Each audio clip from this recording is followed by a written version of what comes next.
Today's episode is sponsored by Vitality Health RX Supplements.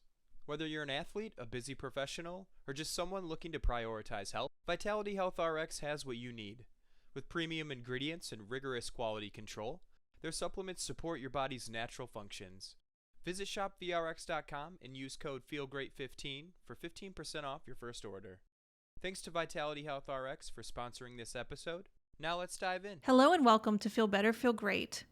Episode 152, Burnout Recovery, Why You're Always Tired and How to Fix It.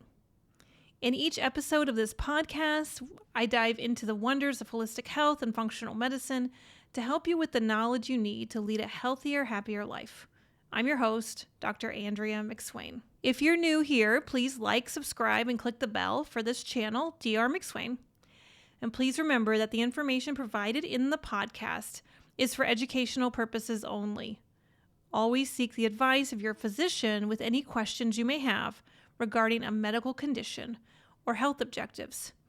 And remember, if you're interested in me being your doctor, then check out our website at micenterhm.com. Today, we are talking about this epidemic of burnout.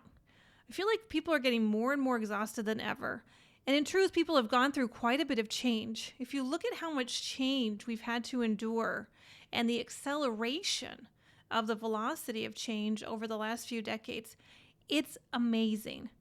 I know with my team, when we work on flyers and posters and posts, etc., we're looking at how all these software changes so fast and the technology is changing so quickly. What was once very easy to kind of hold on to has now become a really regular practice of having to stay updated. That is leading a lot of people to struggle to keep up. And that's why a lot of professionals have burnout. We see in medicine, I think about medicine sometimes with like these old big textbooks, right? So this idea that we were going to learn medicine from this huge like 3-inch books. And I still have some of these books that are just monsters, right? Dermatology book that's like 3 inches and, whatever, physiology, etc. And it's like, yeah, that's not anything of the basis of what is expected now in the learning curve of medicine. I mean, I'm usually spending about 6 or 7 hours on research articles a week so that I can stay up and move people forward, as well as the complexities that are available in medicine, for example. In healthcare, we have to keep trying more information out. We have to keep learning, keep applying it to clinical experience. So we're taking the research and we're applying it to clinical experience. So there's like 2 parts of being in that realm. And I just say that because this is a profession that I'm aware of, and you have your profession that you're aware of, and all the changes that are going on and all the demands with it. So it really feels somewhat more like an epidemic. Also considering the fact that we have had a global epidemic of a healthcare crisis, and people are just really struggling, right? So it's more than ever before. One of the things I've always talked about is caregiver burnout and also the sandwich generation. We're familiar with those terms, and we look at how much those are also part of people who are really getting burnt out because so much of what they have going on in their lives is about other people. It's about obtaining information all the time. It's about a lot of adaptability, and it leads to a lot of burnout. When you're wondering what, I keep saying burnout, but what does that really mean for you? There's common signs of burnout that people can miss. They're tired but wired, so they can't relax. Or they're sleepy all afternoon, and when it's time for bed, they can't go to bed. And if that's the case, if you find that you're turning on social media at 10 o'clock at night, you're getting into a wired and tired realm, and that is a sign of burnout. If you're getting sick often, okay, or you're slow to heal, maybe someone around you gets a virus and they're out for a day and it takes you a week. And then it happens when other people are not really sick. They might get the sniffles and you have to stay in bed for a few days. So that's a sign of burnout for your immune system. Okay, brain fog, trouble focusing, or losing words. Subjective memory loss is when people start saying, oh, I'm losing words. And that's a very telling sign of burnout. And other times you might feel okay, but you'd really just rather sit there on the couch for a while. Maybe even the day, definitely the morning. Don't really want to do anything. You're just happy to kind of just not move, right? And that kind of lends itself, in some cases, to feeling like a zombie. And then we wonder, kind of what's it all about? And I think those are really good signs of what you might be struggling with burnout. Some of those things we keep private. Some of those things we hide from other people, because a lot of burnout is about, more than work, right? So the real cause of burnout is more than work and family stresses. And it's not just about working too much or juggling too many responsibilities. It actually starts to get into a metabolic, hormonal, and nervous system issue, and one that then affects every part of your body, whether you're realizing it or not. And so if you imagine, kind of what I tell my patients is, you're being chased by a tiger metabolically. Okay, so that's where the stress is coming from. You are being chased by this tiger all the time, right? And so everything is very exaggerated. When you get up to go, you need to have lots of adrenaline so you can keep being chased. You can keep running, kind of that running on the clock, like you're just going. And your body doesn't know the difference between the actual threat and the constant pressure of deadlines, notifications, responsibilities. I used to think this was kind of cheesy, maybe like in my mid-30s, being chased by a tiger. So if you think this is cheesy when I say being chased by a tiger, that's okay. But then in my mid-40s, and now actually taking care of quite a few patients who have really struggled with burnout that has now led to metabolic dysfunction, hormonal dysfunction, and even more centrally and more severely, nervous system dysfunction. I now stick to that analogy pretty tightly. Also getting into the thinking brain, the fear brain. These things are very primal for us. Our brain is structured in such a way that your body just really doesn't understand a lot of the modern threats with burnout and stress. It goes into the same pathways as the really primal response to fear and stress, i.e. being chased by a tiger. So if you think it's cheesy, that's okay. And if you're like, yeah, that's really kind of what it feels like, there's a fear all the time of going. I was recently listening to someone tell me a story about how their boss loves to keep people motivated, right? They go to work and their boss loves to keep people motivated. So they walk in, it's like 8:30 in the morning, and they're just walking down the hall, and all of a sudden their boss yells at them, good morning, right? So imagine your boss is yelling good morning at you. Kind of startling, slightly disturbing.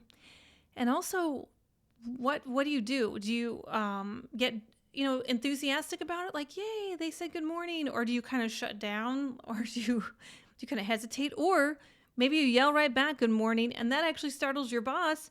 Maybe your boss then thinks, hey, I don't have to be so jarring to stimulate my employees. I can just say good morning joyfully, but not stressfully, right? So joy and stress. One is about hormones like dopamine support. So when you have joy, you have dopamine, you have a neurotransmitter going through your body, things function better in your body.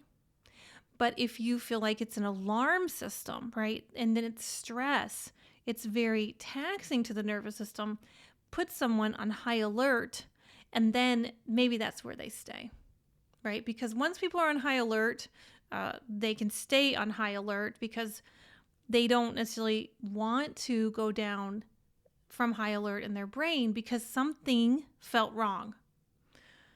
Just something to think about in those ideas about maybe everybody's yelling at you, right? I know my daughter, whom I love very much, she starts the day often with several alarms, earlier than I would like her to be awake or myself. We hear those alarms throughout the whole house in 20-minute increments. And then she enjoys some very loud music.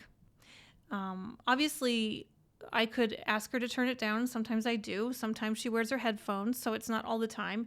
And I can't say it's particularly disrespectful. She needs to get up and get motivated. But it is disturbing to me because I would be asleep. But anyway, I get up, we say our hellos. She's really on course to do her thing, but it is a little more of a high alert for me than what I would want to get started. And probably many of you live in households where people have different times that they get up. Some people do the second shift or the third shift or very, very early in the morning, right, for the first shift. So they might be up at 3, 4 o'clock in the morning.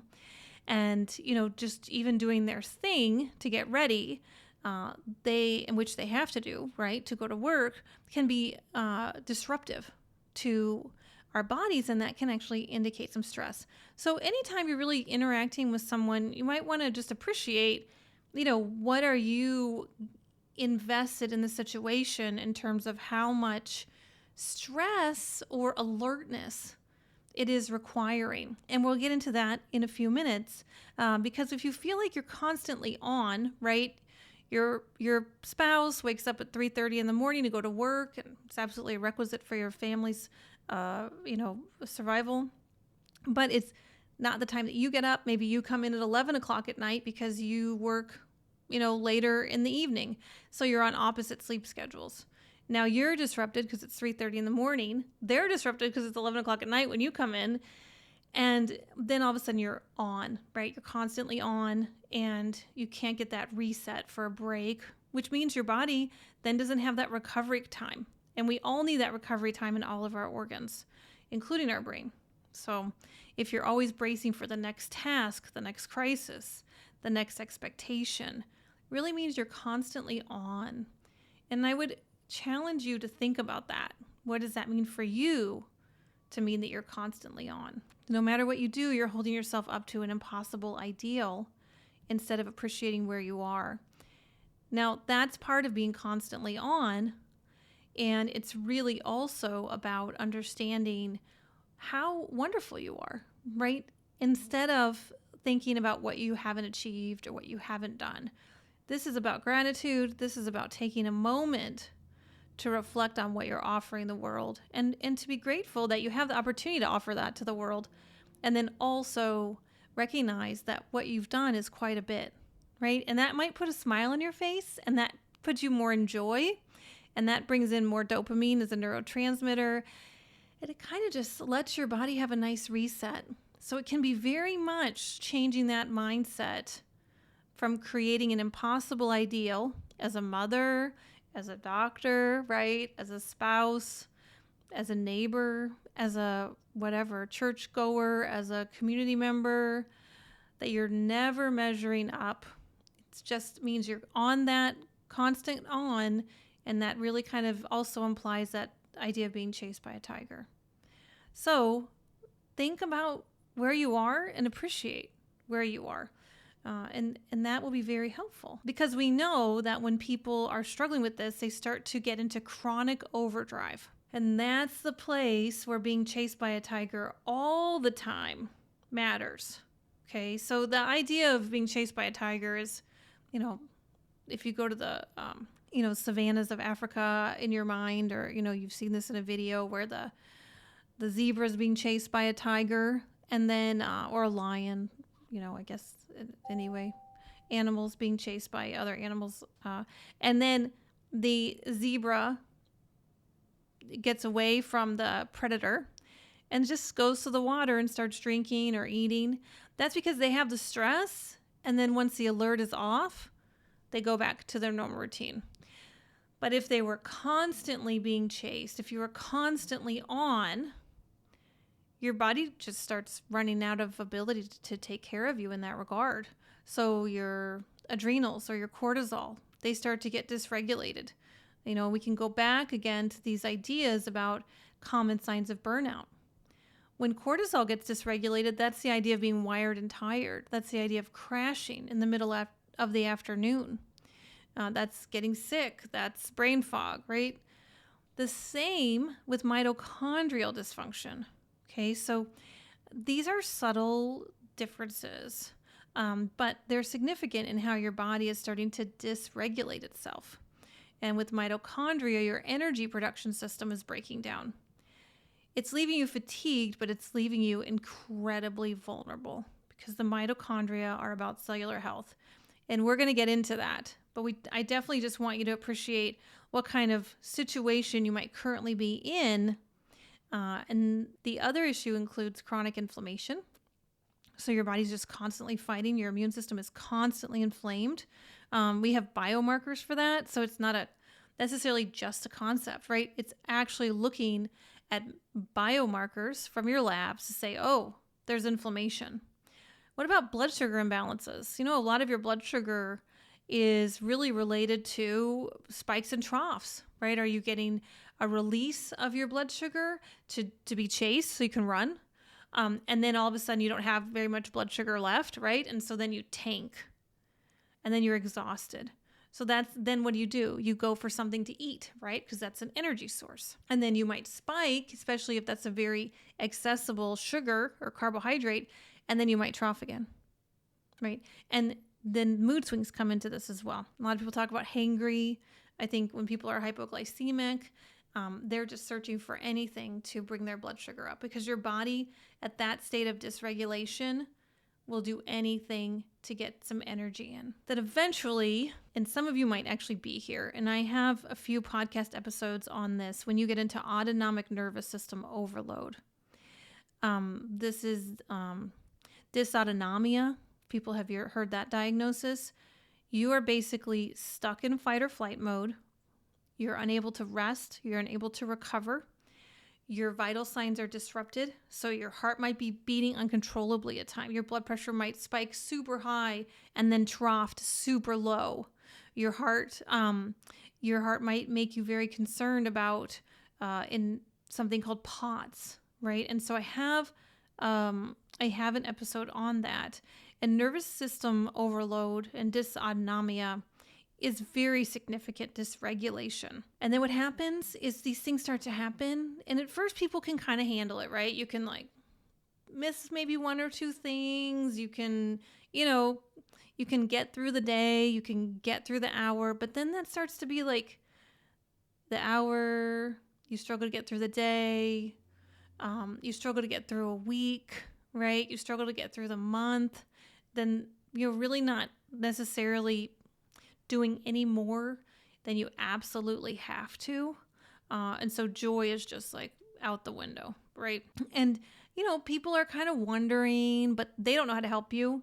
And you're so tired, you may not know how to help yourself because you're just kind of scrambling to get the next energy source in. So you might be over caffeinating, or you might be over soda popping, or you might be over carbing, or you might be, finding any chance you can get to be just flatlined like a zombie on the couch.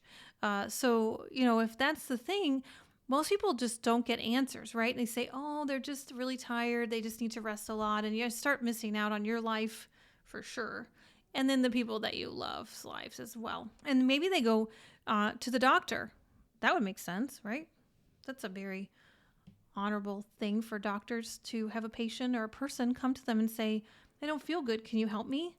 And some doctors will say, let's figure it out, right? And some doctors have seen these situations in other people, and so they can kind of hone in a lot faster. And then other people who are doctors, maybe, nurse practitioners, PAs, etc., might just say, well, let's do some basic labs, right? Let's do a CBC and a CMP. And you're like, okay, doctor, yeah, whatever you say. Oh, and a urine, let's do a urine test, a urine sample. And so you get your complete blood count done, your comprehensive metabolic panel, and your urine analysis. And that's about, 25 different values of labs, something like that. And they're going to be fairly normal, right? They look somewhat liver, kidney, your blood, your immune system. And then, of course, infection if there's urinalysis, or, Or you have excess ketones or what's going on, if there's sugar in your urine, things like that. But all in all, it's not very diagnostic. So you're told, like, go home, get some rest, and, maybe try some vitamin D, or hopefully they tell you to take a B12 shot. How much really gets done? Or you decide to go to the health food store, or, God forbid, some big box where they sell really mostly very low quality supplements, and you get something that's called a supplement, but it's not very much. And you take that and you think, I'm not getting better. You go back to the doctor and they're like, well, your labs looked fine, and then you're kind of stuck, right? And you start searching and you start kind of struggling, actually more and more, because if you're not finding answers at this stage, it's not going to get better, right? So, you start kind of tirelessly testing for fatigue with some of these really simple tests that aren't particularly helpful. Maybe someone adds your thyroid evaluation, and they're like, okay, you can start taking levothyroxine.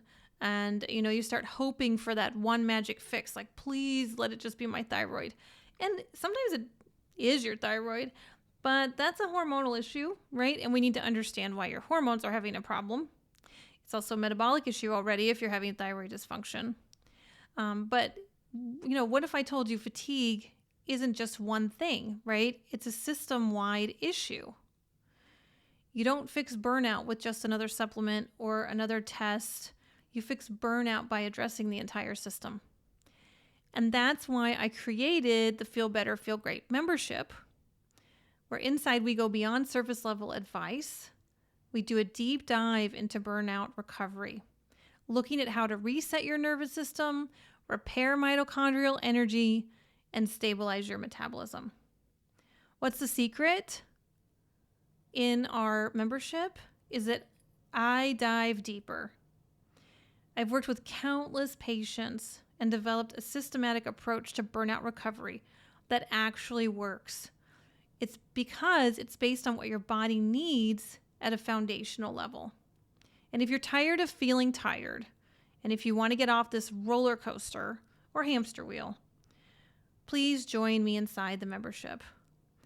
My team and I really want to serve you. It's where we turn science into simple, actionable steps that restore your energy and health. More on that soon, but first, let's talk about what you can do to start today to reset your body from burnout. So how do you know if you're stuck in a burnout cycle? Well, here are some simple questions. Do you wake up feeling unrested no matter how much sleep you get? Do you need sugar or caffeine to function? Function in the morning. Do you feel exhausted but can't wind down at night? Do you feel like your body is running on fumes? Have you gained weight, lost muscle, or feel like you're aging faster? These are excellent questions for self-assessment and awareness. So there's 3 science-backed ways to reset from burnout. 1, which I really love this one.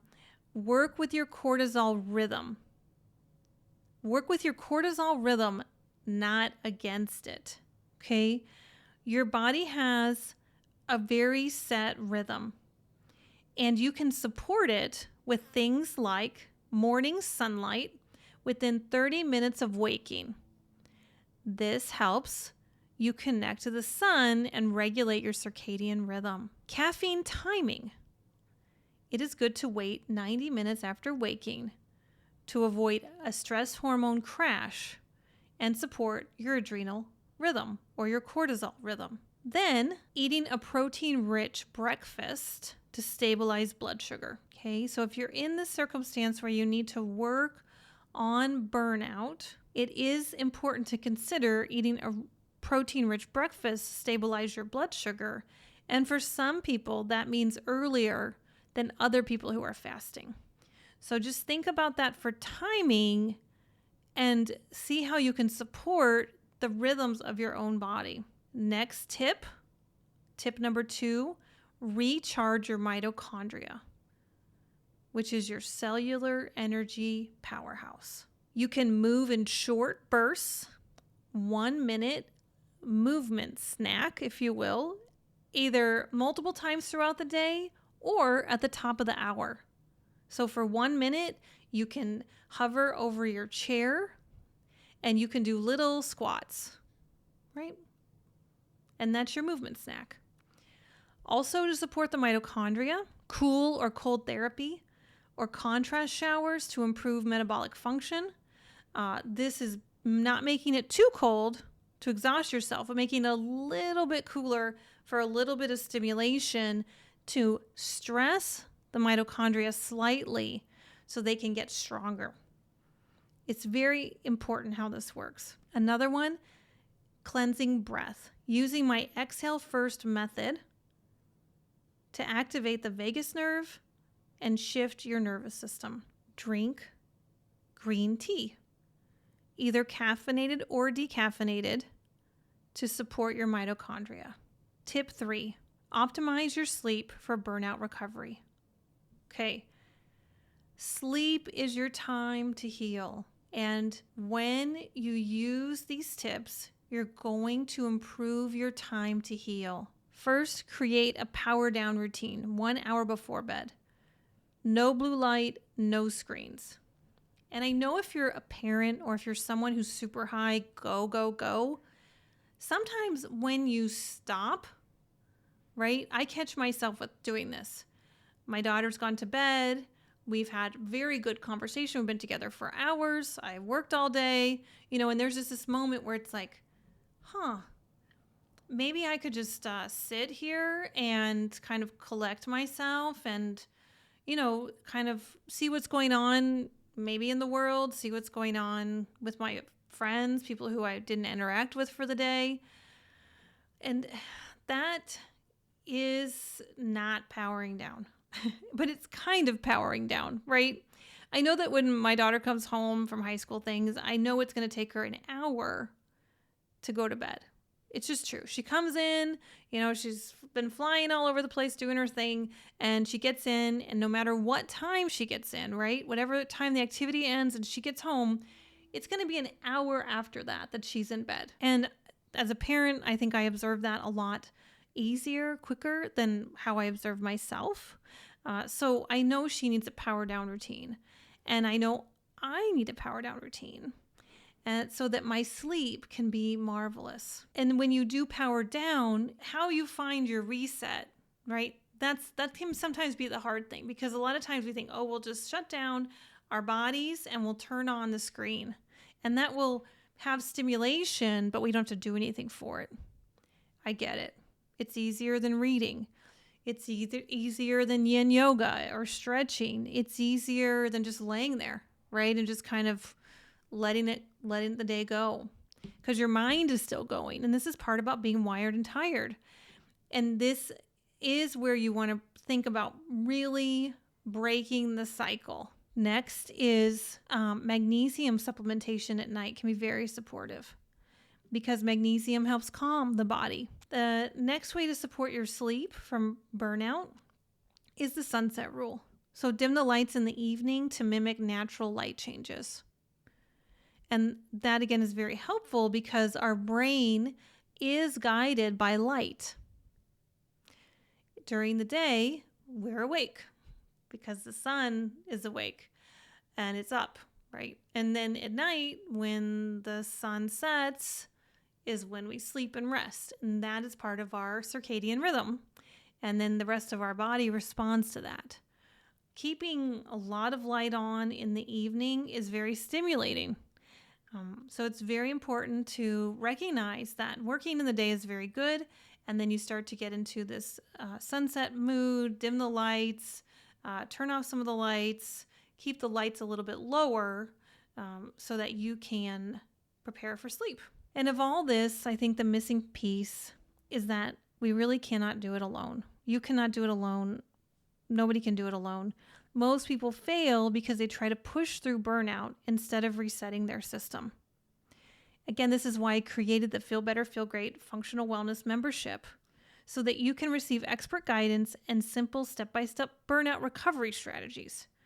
No more guessing, just simple changes with big results. So what do we do next? So now you know burnout isn't just about being busy or stressed. It's happening inside your body, affecting everything from your metabolism to your nervous system. And the real key to recovery is at understanding how all these systems work together. But here's the thing, burnout is just one piece of the puzzle. If you've ever wondered, why am I always exhausted even when I sleep?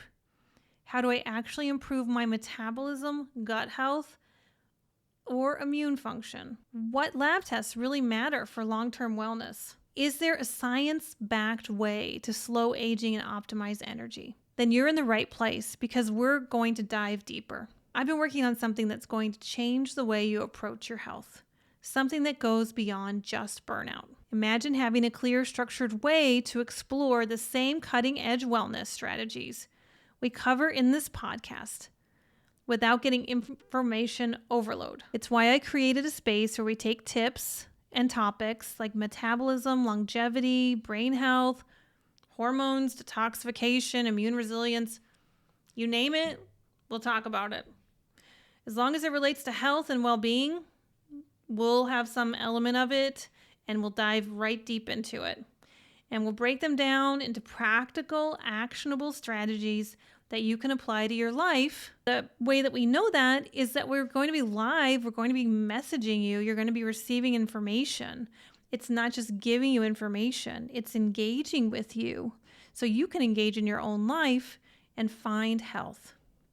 So for the first time, I'm pulling back the curtain and I'm bringing you inside the same systems I use with my patients, a place where we can dive deep together. So in just a few days, I'll be sharing all the details about how you can be part of this new experience. If you've ever felt like you're piecing together information from different sources and still missing something, this is definitely for you. So what can you do right now? Make sure you're on our email list so you're the first to know when the doors open. Download the free Burnout Recovery Worksheet, which is just a simple guide with easy strategies that you can start today. Please follow along for the next episode where we'll be diving into how you can take control of your body's aging and energy levels without burning out. Stay tuned. I can't wait to share more with you soon. Thank you.